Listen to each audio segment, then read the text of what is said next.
Seguimos en Marbella y nos encontramos en un bosquecillo de olmos.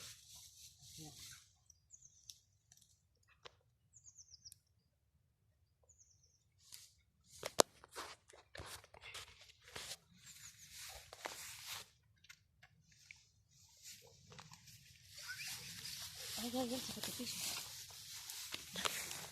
Te pisa, apúrate.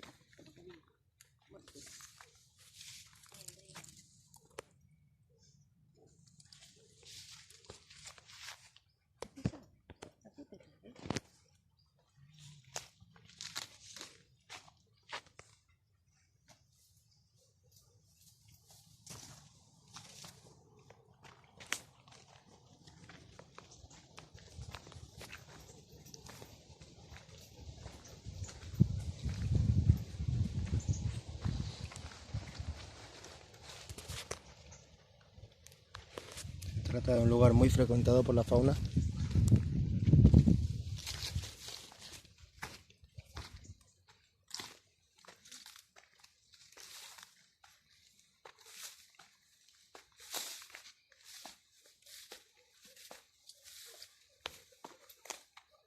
Aquí tenemos un serval bajo un gran pino.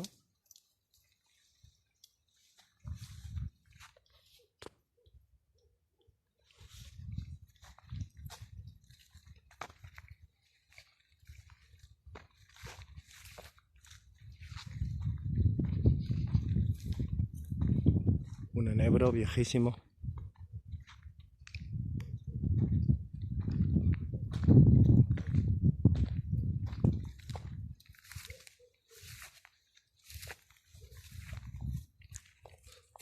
Un frutal, tal vez un tipo de pirueta, ¿no? De peral silvestre.